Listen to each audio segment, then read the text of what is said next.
Okay, today we're going to show you guys how to do a sway bar end links. Front sway bar end links. Which shouldn't be bad at all. No, they're you guys bad. are wondering. They're definitely bad. If your bolts are rusted, they'll be bad. Oh, you mean the job? Yes. It's the part number for you guys. I believe they're both the same part number. Dude, you got a system here? All right. So we got this OEM genuine Honda lug nut key. All the people at the dealerships hate these. Ask me how I know. Pull that out real quick.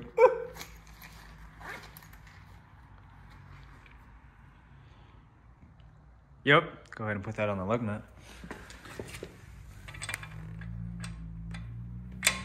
Oh, you like that? Just another fun little OEM part that I got on this car. Zip.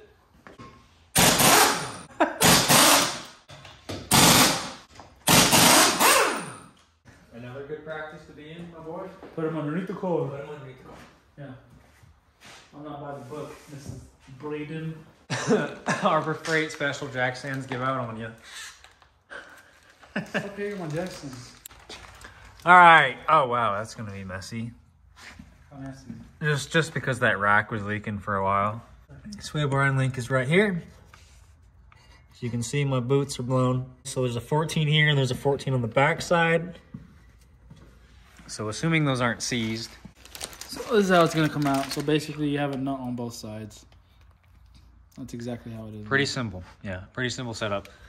I do have some knocking in the front end, which typically when you steer side to side like this, you're gonna hear knock, knock, knock, and that's kind of a simple indication that your sway bar end links are taking a crap. Which is why we got these brand new red label part number right there. Remember? Factory sway bar end links. Sway bar end links are kind of a pain because they got like an Allen head right here, like a 6mm hex key.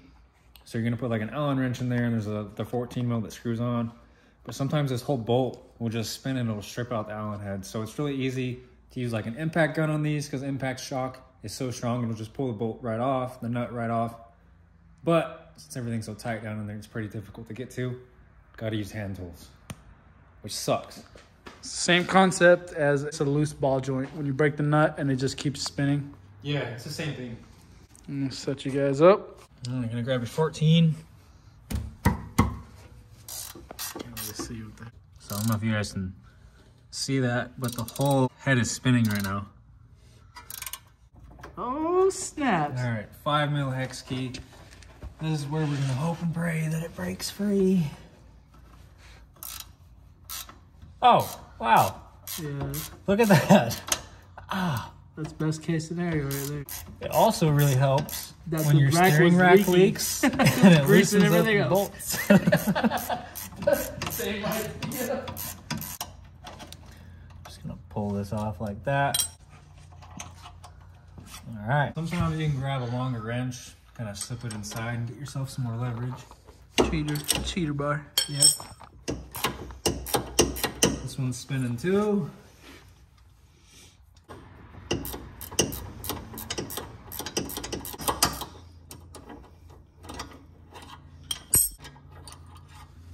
Oh, dude, that's bad. Show them. Grab it and show them. Okay. Show this. So, like I was explaining in the last clip, if you guys hear any knocking when you're going over bumps and you turn left or right, you can do it kind of aggressively. You're gonna hear a knocking in your front end. It's probably your sway bar end links. Yeah. You could hear the boots blow out, so the joints, all the grease blows out of the joint, and it starts to become a metal on metal knock. Can't really duplicate the noise to show you guys, but all the grease is 100% out of these. Yeah, it's dry in there. See how rusty it is? So that is why we've got these OEM replacement sway bar end links, which is going to be much better. Fancy. And sometimes you do have to cut these off. They do get pretty rusted if you're not able to get an impact gun in there. Sometimes you're not as fortunate as we were to pull these off with just a ratchet and a hex, but sometimes you do have to replace these nuts, so just keep that in mind. Put that upper nut on, and then put the lower one on.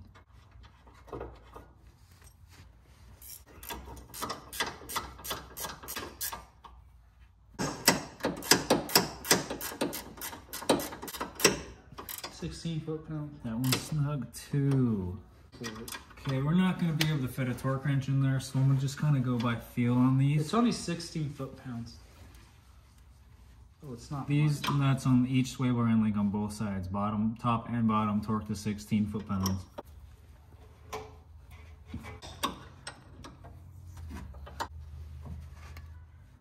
That one's tight.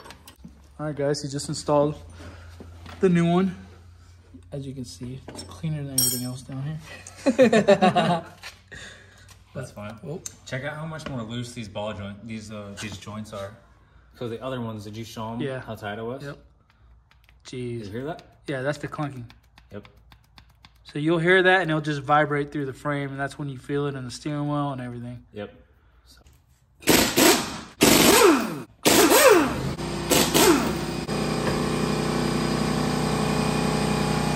I hope you guys can hear me. Sorry for that compressor. Here's another one.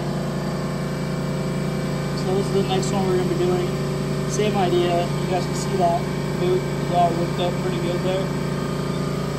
And again, we'll be doing this in a later video.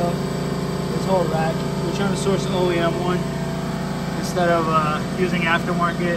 He wants to keep everything as original as possible on this car. All OEM, red labels. Brandon, how much were these? So that part number I showed you guys in the beginning of the video is a $115 for the set, two of them, driver front, passenger front, 115 bucks. So $57.50 each. You guys could also go, you know, aftermarket. They make a lot of them, way cheaper. Like I said before, he wants to keep this car as OEM as possible. Everything else we want to do red labels, keep it all original. Cheated? You got it? Yeah. Sometimes they are a pain for sure. I've cut my fair share of these off before. Not off Honda specifically, but Toyotas, Dodge, Chevy. Chevy for sure. Yeah. So yeah, this one's spinning. This hex is spinning. So this may become a bit of a project on the side. Oh man, that's a really tight one. There it is. I just got it pried up against the outer tie rod here.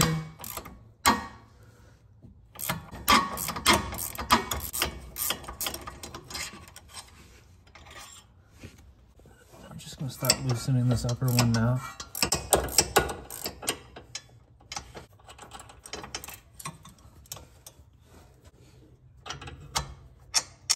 See that? See how rusty it is in there? Focus. There we go. Jeez, dude. That's bad.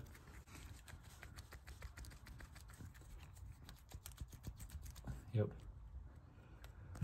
This is especially common when you lower cars too, because it kind of squats the suspension out a little bit, which is why you get that negative camber, and it's really hard on joints like this, especially ball joints. Okay.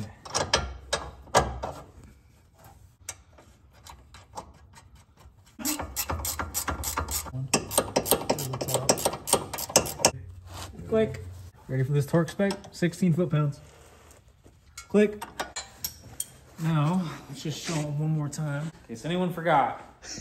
Got our two part numbers right here. Same part number. Shot. Don't let your links end up like that. Yeah, I guess that about wraps up this video, huh? Maybe we should show them how to properly torque the wheels. Everybody knows how to do that? No, they don't. Not by the book. Nope. Let's do it. So personally, me, I just send it. Yep. You just get some breaker bar and throw us.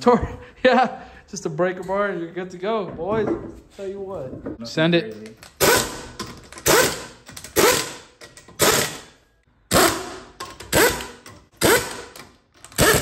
In case you guys forgot, For the, what, third or fourth time?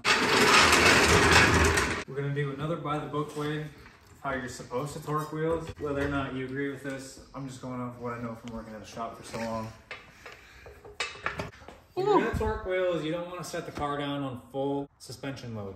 So what you want to do is you want to load the car until the wheels about touch the ground. Torque them once, loosen the jack the rest of the way, torque them one more time. These wheels torque to 80 foot-pounds. When I have lug nut keys, my favorite way to do it Just to torque the one with the key first. Yep, lock first.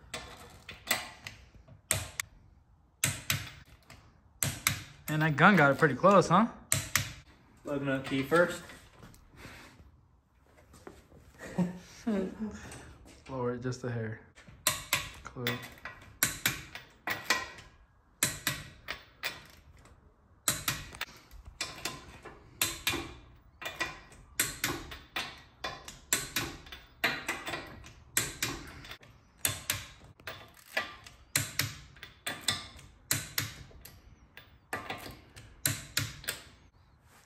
And that's how you buy the book, these Fuego. All